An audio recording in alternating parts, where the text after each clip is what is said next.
Hello and welcome to another vlog. In this episode, I'm going to analyse season 2 of Real Housewives of Salt Lake City. I'm just going to dive straight into it. I have been a fan of Real Housewives since probably like 2018 when I started watching Beverly Hills, and probably in the last year I've been watching a lot. I've been watching a lot of Housewives, watched Real Housewives of New York. I also watch Real Housewives of Atlanta, and I always try and start from season 1 and then I come all the way up to modern times.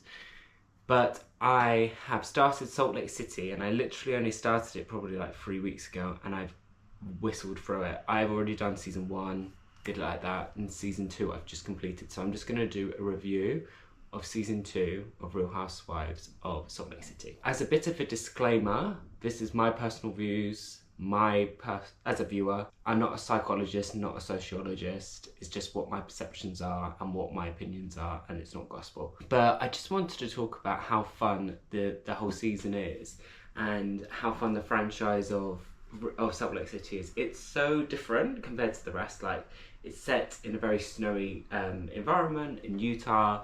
It also has the massive historical kind of connections with Mormonism, and how that's really impacted in modern day society. I've learned a lot about Mormonism during this show.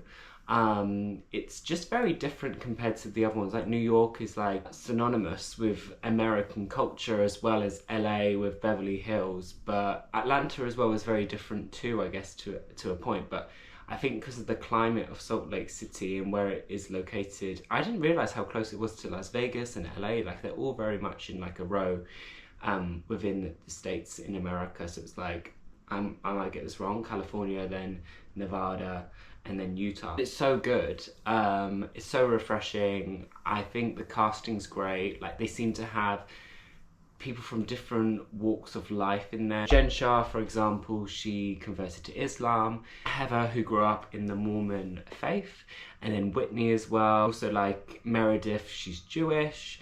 Mary, who has her own religion, church thing going on. It's just very, very good. Like, I don't know how they've made them so interesting yet so good to watch. I can't stop watching it. I also want to go to Salt Lake City now. It looks beautiful. Like, all of the snowiness, it just looks picturesque, to be honest. And it's actually a very small city. When I was looking at Google Maps on the city and how big it all is, like, it's pretty small. Yeah, Utah is a bit undiscovered, so I think they did a really great job of doing that. So I did watch season 1, but I didn't do an analysis on it because I just didn't even think to do it. But now I've just completed season 2 and I really want to talk about it, and I'm going to do this by splitting it into housewives and then going through their storyline. I'm going to start with Jennie. When she was introduced to the show, she was from, she's Vietnamese-American, so I think she came out of Vietnam when she was a child, and then she grew up in California, and then she moved to Utah with her husband, and now he's a doctor. And I actually thought initially Jennie was really interesting. She just brought a bit of a different energy. I would have to say that the way that she came on hard and hot with Mary from the first kind of time that they met, when they were doing that, I don't know what it was called. It was like the rubber ring thing, and they were going down the mountains in the snow. I would say she came on a bit too hot.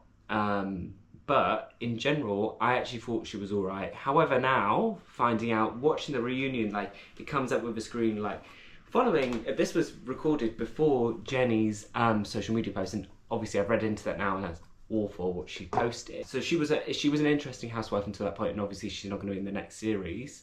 Don't understand what happened with her and Mary. Mary just hated her for like no reason whatsoever.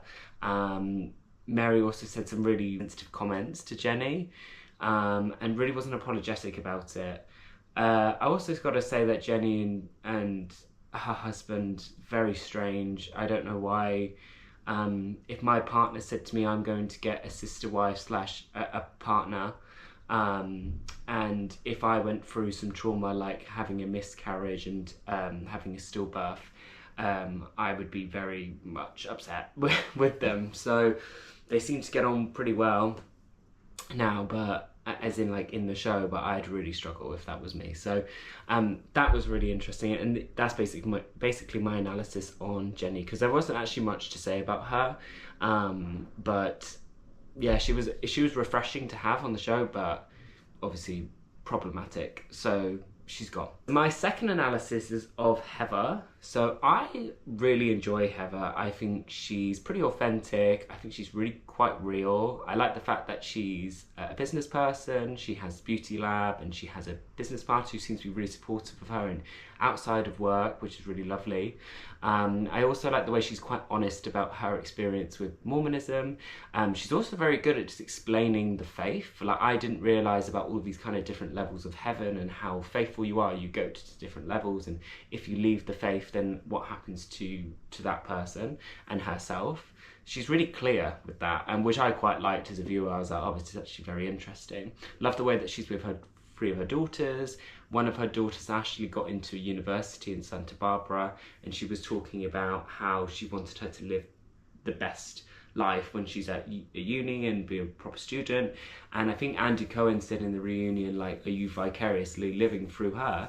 And she was kind of like, well, not vicarious, but I really want her to have fun. And I thought, yeah, fair enough, Heather. I just seem to really like her. She seems to be a good friend. I've got to say, she stuck by Jen like no one's business. I mean, that is unwavering in terms of support for her. And she also seems to be very supportive as well of her other family members. So I think her niece in the show said that she was leaving the Mormon Faith and she was with her husband, and they said for a range of reasons why.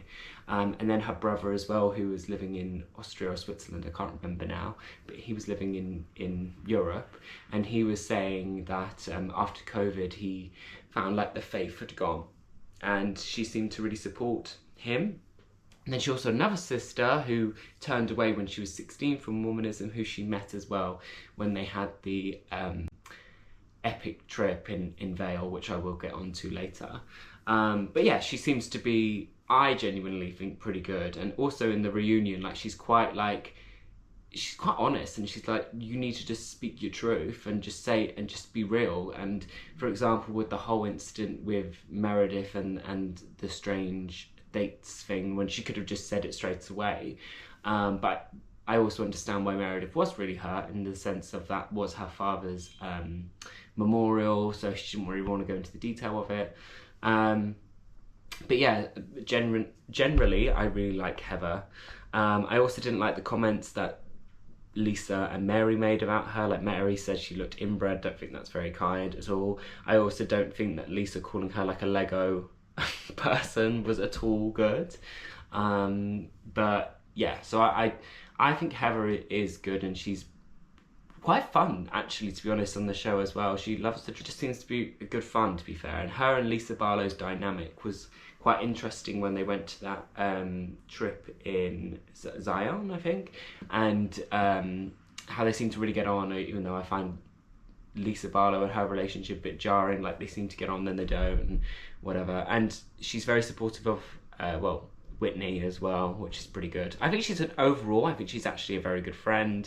And even at the points when she was with Meredith and she was talking to her about the daughters going, because Meredith has a daughter as well, and she's at university in the US, and then her daughter going off, Heather's daughter, they seem to have really bond, which was really nice. And I do think now that Heather's father passed away, which is really sad, I think her and her siblings probably have got some freedom from it. From what I'm kind of reading between the lines, I think her dad was very faithful to Mormonism. She seems to be really happy, and then she's helping all of these other relatives. And also, I think she mentioned that like different Mormons have come up to her, well, reached out to her, sorry, and said, oh, actually, I've seen you on the show, and actually I feel much more like, oh, I shouldn't be doing this, or I don't feel like it aligns with who I am, and you know, it must take a lot of encouragement. And I do actually respect Heather in a lot of the senses that actually it must have been really difficult for her to leave such a faith and her family, because they just seem to turn their back on if they do leave, as in fact their family members who are Mormons, to Mormon people who do not want to be a Mormon anymore. The only thing I would say is that she shouldn't have said, oh, well, Mary, you're with your granddaddy. I was like, why are you saying that? Overall, Heather, great. So I'll go on to Whitney now. Whitney's relationship with her husband, I feel like I don't need to know all the ins and outs of what's going on in the bedroom, if I'm completely honest, as a viewer. I found the scene when they were doing the painting was a bit, I don't want to see this, if I'm honest. Found it interesting, her launch of her skincare line. Loved the fact that she completely just rebranded and used all their money. I was like, okay, that's what you want to do. I do feel like she's a bit like of the person put forward to actually say a lot of things. So, you know, they might all be saying it, she's the one who actually says it all. I do find sometimes Whitney a bit jarring, I've got to be honest. Like sometimes she goes on and on and on about the same points, when actually I think it's best to just not say anything or let someone else take the reins. Found her kind of involvement with Mary odd. I don't know why she went to such extent to really find out so much, and I do find her and Lisa Barlow's relationship like not very strange as well. I don't understand why she's trying to rat out Lisa Barlow so much, personally. Lisa Barlow might be calculated in some points, but actually I think some of the times when Whitney was saying it, for example, about like the casino night and the caterer, it was a bit of a stretch, I've got to be honest. It is good fun, I've got to say. When she went on that trip to Zion, she was drinking out of that dessert kind of vase. I found that really funny. Like, I bet she's a good laugh if you're with her for a long time. The relationship with her and Seth, Meredith's husband, she probably didn't, I don't know why she made that like breast cake, but I didn't find it funny, but maybe some people did. Meredith Marks. I love Meredith, although I loved her in the first half of this season and then she lost me at the end. But I understand why she lost me at the end. So I'll start with the start. I think the way that she was treating and defending Brooks was amazing. As someone who is a part of the LGBT community, having a parent who is so supportive and to the point where, you know, she was open about it and she said, do not do this to my family. She also hired a private investigator to investigate it. Legend. I just like, you're so camp and fun, but also you're so great at like protecting your child, and I love that. So I was really impressed, and I also think Seth's a brilliant dad to Brooks, and also probably the other two as well. But they really did defend. They really did defend him, and also like I would be the exact same if my child was getting, you know, if someone else on the show was liking comments about my child and their sexuality when they haven't even come to terms with who they are yet, then yeah, I'd be pretty angry. So I think her being accusatory to Jen, was completely valid. When they had that scene when they were doing the ice fishing, I think Jen did realise, and I think that, you know, they did talk about it, which was good, and Jen did apologise, and she said, look, it was not someone who runs my account, it's not me. The way that Jen apologised for it all was good. But it did take her a while and she did fly off the handle before. But I also agree with Jen's point that Brooks probably shouldn't have commented about her vagina, to be honest. Like, he shouldn't have. Because it wasn't very nice either. So I kind of get two sides of the coin. However, Jen really did go after Brooks. Well, her social media account did go after Brooks. Meredith Marks, in that sense, I was like, you're a winner to me. And she also looked great. Like, she comes on the show and she's like doing her confessionals and she's wearing this amazing kind of pink fluffy thing, like dress, like boob tube thing. She looks so good. I genuinely like Meredith, and I liked her in the season 1 and I really enjoyed her in the start. I didn't find her later on, so after the private investigator thing and all of these kind of stories coming out about Jen and her stealing from the shop and all this kind of business. And then when she went to Zion, she was just a bit, I think she was probably going through a lot of grief, like watching it. She was quite honest about that in Reunion. She was like, look, I really wasn't here. And I look back and I'm like, who is this? And I think even Jen said, you were like me last year, which I think was a comparison, but maybe Jen was more extreme, I've got to say, in the season before. I found her relationship with Mary weird. I think they both were not in the right headspace to be in the show, to be completely honest. And I think Mary really disconnected and went backwards, definitely nearer to the end of the series. And I think Meredith was coming with her. She should have said, when Mary made that comment about Jennie, the discriminatory one, she should have yeah, she should have said that's wrong, and she did say that in the reunion, so at least she kind of owned it, I guess. Her relationship with Lisa Barlow, bloody hell, that's another kettle of fish as well of a story, because if someone over 10 years was like talking behind my back that mean about mean comments, yeah, I'd be pretty pissed off. It was pretty vile, to be honest, what Lisa Barlow was saying on the mic, and Lisa's kind of saying, oh, I didn't know it was connected. Yeah, but you said it, so you know. And she did apologise for it, so at least she did that. But all in all, I am a Meredith Marks stan at the moment on season 2. I think she lost me at the end, but I think the way that she protected Brooks was amazing. Love her style, love her just kind of whimsicalness, love her in the bathtub. She's just fun. So yeah, so Meredith is a top tier for me, but I can understand how she can be a bit jarring, and she probably wasn't the best friend to Lisa in some moments, but yeah, so that's Meredith. Lisa Barlow. I can't make up if I like her or not. A lot of people on social and just like generally on the internet say that she's great, and she has got funny one-liners like Baby Gorgeous when she calls her son that when she goes and picks her up and they go to Taco Bell or whatever. Lovely. Love the relationship she has with her 2 sons. I like the way that she did that event with the foster families in Utah. I thought that was really lovely. So I'm trying to think of the positives. She is quite funny, and sometimes, and she is quite good fun, I can imagine. But yeah, just the way she treated Meredith, the way she was with Jen Shah, something was off. Like, she was calling way too many lawyers in that Sprinter van when they were going to Vail. The real dissociating herself from it, and the situation of Jen wasn't nice. I actually felt like if I was Jen and one of my friends did that, I'd be really upset, especially when she was saying at the time that she was pleading innocence. So yeah, I just thought she was a bit strange. Really did crack near to the end, and I think her and Mary were, I don't know what was going on when they were in Vail. I think they were all a bit like, whoa, after what happened with Jen, and I think they were all a bit all over the place, to be honest. The way that she was talking about Meredith on the mic was and I'm not going to say this was like a true colour of who her personality is. However, I think it does kind of have an indicator of what she could potentially be like.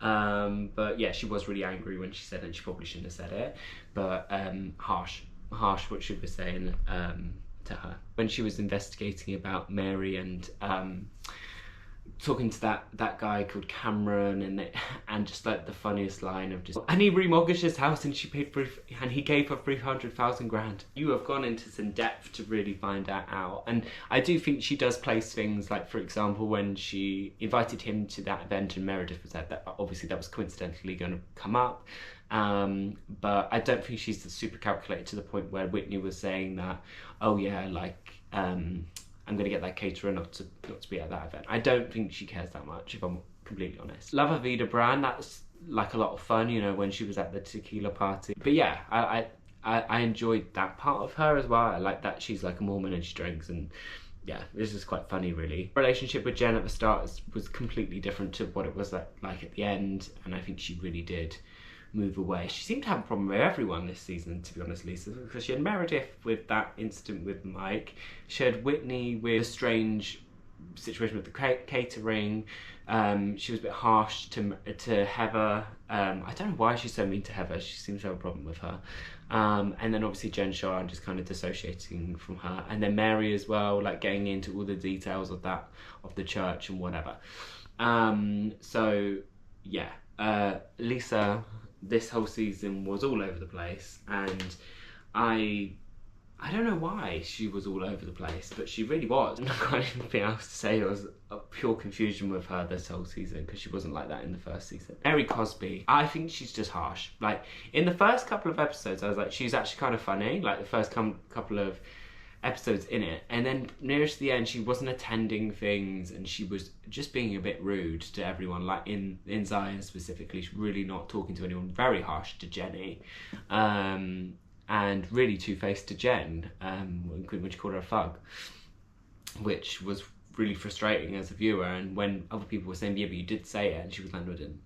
But I think she genuinely just says stuff and doesn't really think about her consequences of what she's saying. The scenes when she's in the church, I mean, all I can say is they were very enthusiastic to be in that church, and they seem to love her in that clip when Jen goes to see it. Her and Meredith's relationship, I think it was basically blossomed out of they both didn't really want to be there, if I'm completely honest, and they really did disconnect from the group. At the end, she was kind of very, very isolated, to be honest. I guess with Jen and that kind of incident, she was still harbouring from the season before, so I don't know, she was quite harsh to Jen, to be honest, when she got arrested, which she didn't really show any empathy. Finally, Mary and Whitney, what I don't understand as well, Whitney did not answer Mary's FaceTime because she was doing a carpool and she didn't respond to the next day. I don't understand why Mary is so important to the point where Whitney should drop everything and just answer stuff. So, answer the phone for her. I didn't get that. And last but not least, Jen Shah. Right, there's just so much to unpack in this situation. I'm just going to start with her tagline. Shah amazing. Brilliant. I think at the start of the season, I think she really did try and say, look, I've actually really fucked up here. I've made a mistake. I need to really bandage all these wounds. And she was quite right to be like, why am I the one who has to really apologise when everyone says everything wrong? But I think it's because in the first season she did take it to that next level, and I think she was dealing with the issues of the first season into the second season, and I think she genuinely did apologise to Brooks, and they sat down. When they were in Zion, she brought it up again, and I was like, why? You need to just let it go now. Like, so that was one. I think fair enough that she apologised, and Sharrieff, her husband, wow, he is there for her. Like, fair enough. I couldn't, actually I'll go on to the husbands next, but he, unwavering, seems to be supportive of her. Her storyline focused on pretty much a lot of stress that she had on the show, and actually there was a part when they were in the Sprinter van and they were going to Zion, and I was like, I actually don't think she should be on this show. Like,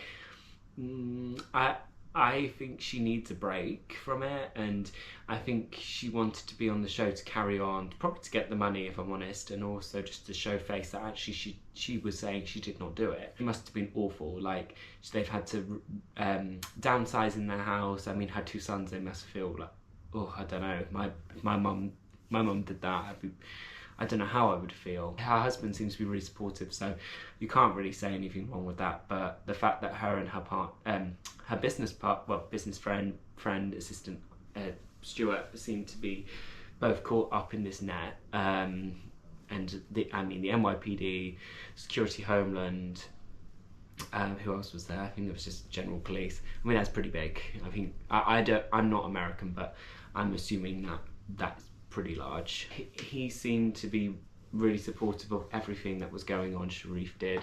Like, I see the positive in everything, but I did genuinely feel a bit for her in the sense that, you know, her friends were not there. Like, she tried Lisa, she didn't respond. Heather was great, and by that point you don't know if she is guilty or not guilty. So like, I think the only person who I was like, fair enough, is Meredith, because they actually did have an incident, but that everyone really did like kind of go away from her, and I did feel for her.